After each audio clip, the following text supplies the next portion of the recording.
नाजरीन, मोहब्बत मरती नहीं, मोहब्बत मार देती है। आज हम फिल्मी दुनिया में फैली हुई उन मोहब्बत की कहानियों का किस्त वाइज तज़किरा करने जा रहे हैं जिन्हें अल्लाह तबारक व तआला ने दौलत तो अता की, शोहरत तो अता की, लेकिन वो मोहब्बत जैसी लाजवाब दौलत से महरूम है।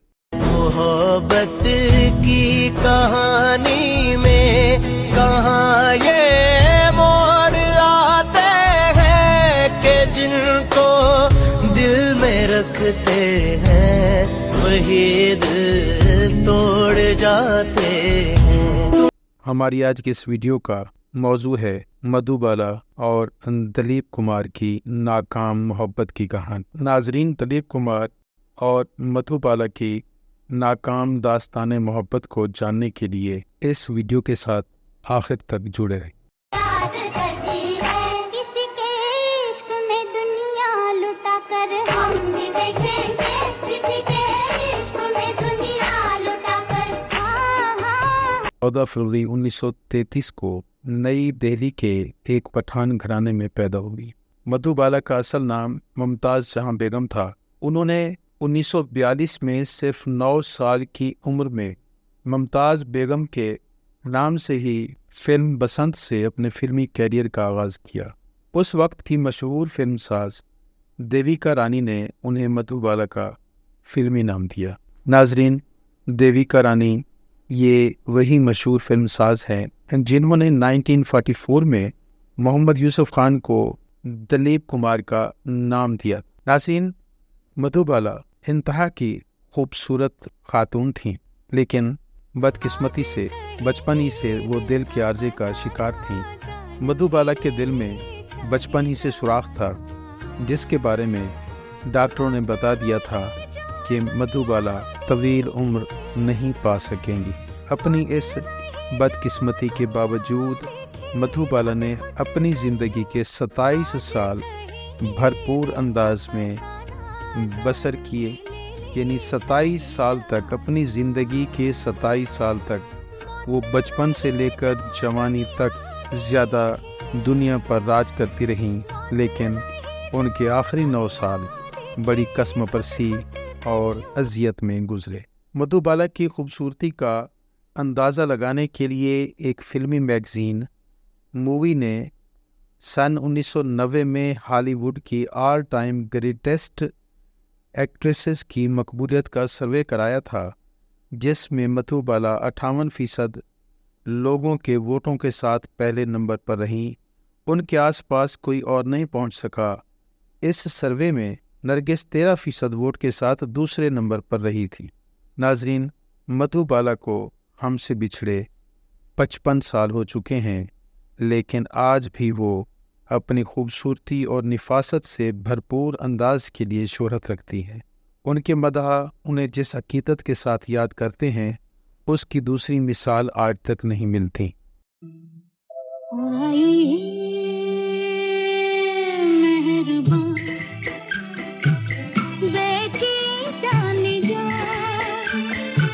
लेकिन हायरी मोहब्बत, इस बदनसीब अदाकारा को मोहब्बत ना मिल सके। बाल ठाकरे ने फिल्म इंडस्ट्री में काम करने के अपने दिनों को याद करते हुए कहा कि एक दिन जब उन्होंने मधुबाला को शूटिंग के दौरान देखा तो उन्हें लगा कि उनका दिन खुशगवार हो गया है।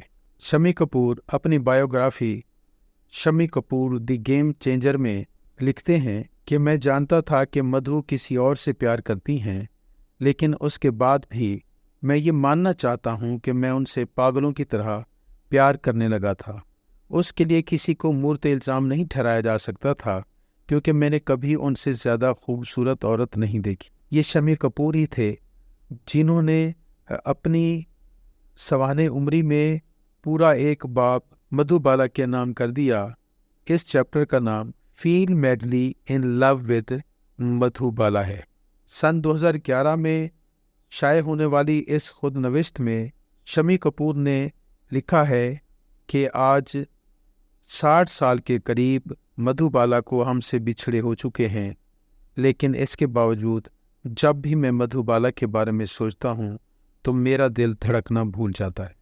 अपनी इसी किताब में शम्मी कपूर अपनी पहली फिल्म ریل کے ڈبے کا شوٹنگ کا احوال ان الفاظ میں بیان کرتے ہیں کہ جب میں پہلے دن شوٹنگ پر گیا تو مدھو بالا کو دیکھتے ہی میں اپنے ڈائلاگ بھول گیا۔ مجھے لگا کہ یہ میری شاید پہلی انٹری ہے جس کی وجہ سے میں نروس ہو رہا ہوں، لیکن بعد میں پتہ چلا کہ میں جیسے ہی مدھو بالا کو دیکھتا ہوں تو میں اپنے ہوش کھو بیٹھتا ہوں، اس لیے جب بھی میں مدھو بالا کو دیکھتا تھا اپنے ڈائلاگ بھول جاتا تھا۔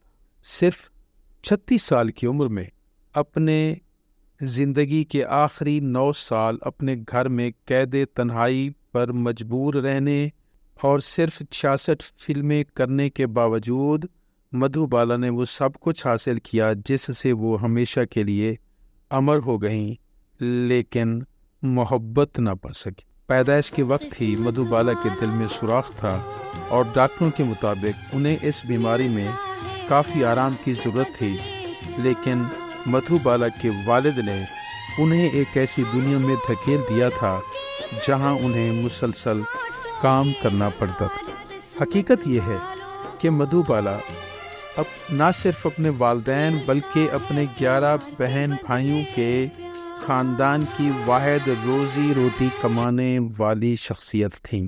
مدھو بالا کے والد لاہور میں امپیریل ٹوبیکو کمپنی میں کام کرتے تھے۔ نوکری چھوڑ کر دہلی آ گئے اور پھر دہلی سے بمبئی کے لیے رخت سفر باندھا اور امید یہ بھی باندھ لی کہ خوبصورت مدھو بالا کو فلموں میں کام ملے گا۔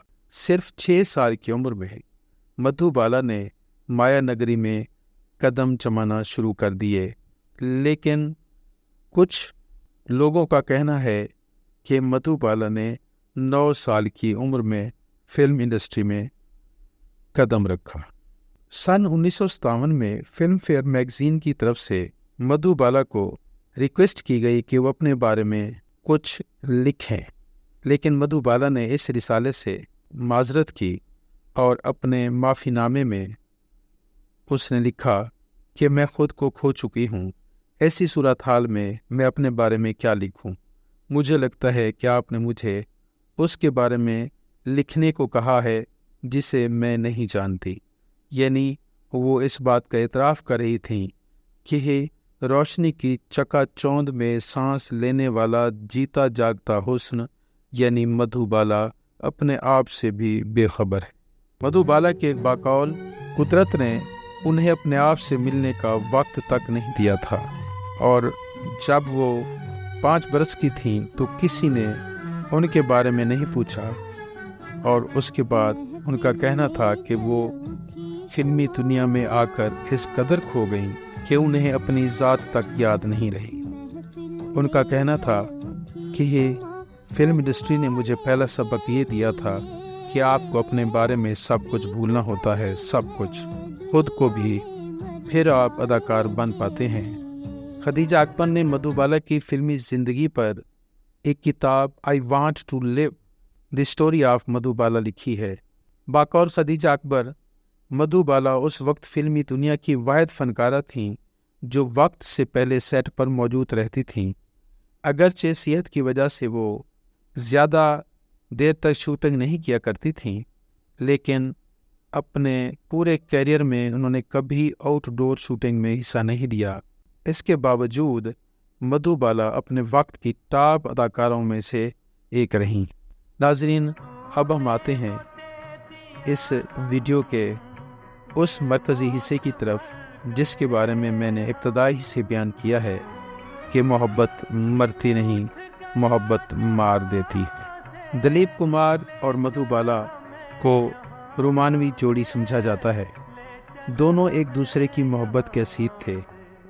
مدھو بالا پہلی بار دلیپ کمار کے ساتھ 1955 میں فلم انسانیت کے پریمیئر کے دوران عوامی طور پر نظر آئیں۔ یہ پہلا اور واحد موقع تھا جب دلیپ کمار اور مدھو بالا کو ایک ساتھ عوامی سطح پر دیکھا گیا۔ اس موقع پر کوریج کرنے والے صحافی کے رازدان نے لکھا ہے کہ مدھو بالا اس سے پہلے اتنی زیادہ خوش نظر نہیں آتی تھیں۔ راکسی سینما میں منعقد ہونے والے اس پریمیئر میں مدھو بالا کو ہمیشہ दलीप कुमार का बाजू पकड़े देखा गया। शम्मी कपूर अपनी किताब शम्मी कपूर दी गेम चेंजर में लिखते हैं कि दलीप कुमार मुंबई से पुणे तक सिर्फ मधुबाला को देखने के लिए गाड़ी चलाकर आया करते थे और दूर खड़े मधुबाला को देखा करते थे। ख्याल ये किया जाता है कि मधुबाला के वालिद नहीं चाहते थे कि मधुबाला और दलीप कुमार की शादी हो। इस बारे में फिल्मी रिसालों में बहुत कुछ शय हो चुका है, लेकिन दिलीप कुमार ने अपनी सवाने उम्री Dalip Kumar the substance and the shadow में इसके बरअक्स बात बयान की है। मधुबाला के बारे में दलीप कुमार लिखते हैं कि मुख्तलिफ रिसालों में छपने वाली मधुबाला और मेरी कहानी के बारे में बहुत सी बातें हकीकत से इंतहाई दूर हैं, जिसमें ये बयान किया गया है कि मधु के वालिद शायद हमारी शादी के ख़िलाफ़ थे। हकीकत कि वो मधुबाला से मोहब्बत करते हैं और मरते दम तक मोहब्बत करते रहेंगे, लेकिन उन्होंने अपना बयान B.R. चोपड़ा के हक़ में ही दिया।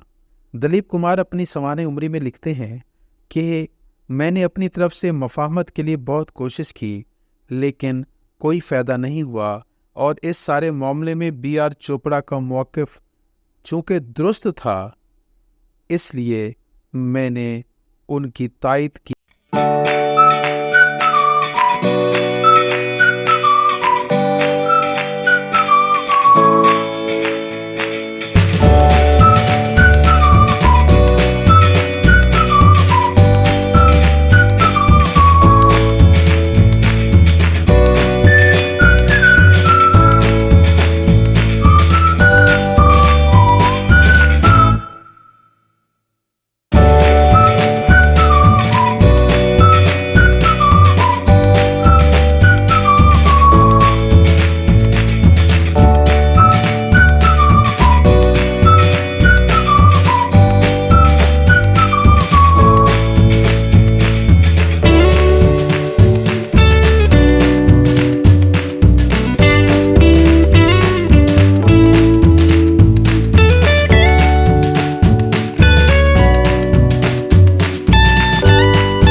कुमार की राहें जुदा होने लगीं।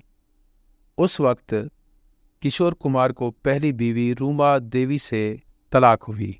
दूसरी तरफ किशोर कुमार और मधुबाला दोनों कई फिल्मों में एक साथ काम भी कर रहे थे। इसकी वजह से दोनों के दरमियान मुमकिन है कशिश रही हो।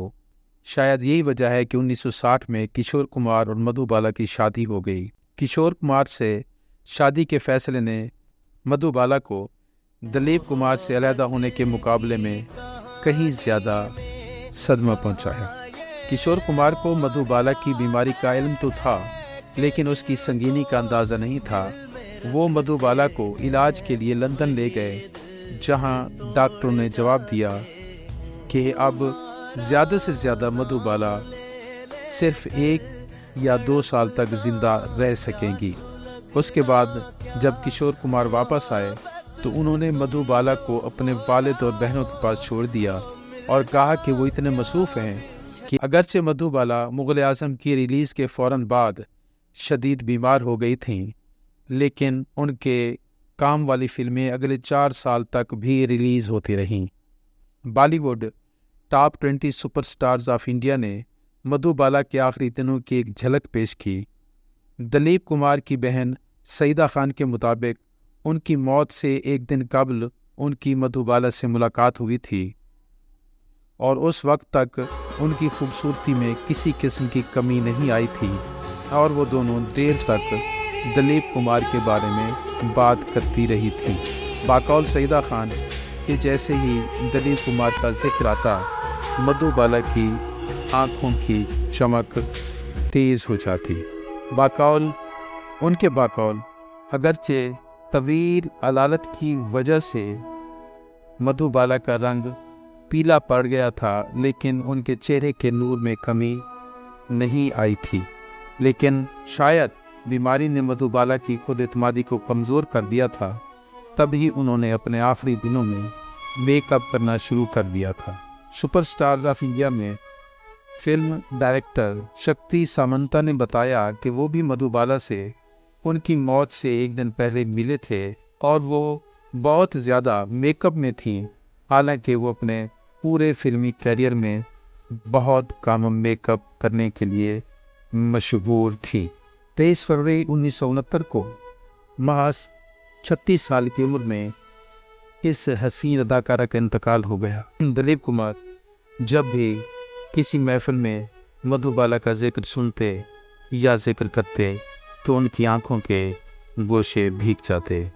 اس لیے کسی شاعر نے کیا خوب کہا ہے، محبت جاں کی بازی ہے، لگا لے جس کا جی چاہے، پڑا ہے زہر کا پیالہ، اٹھا لے جس کا جی چاہے۔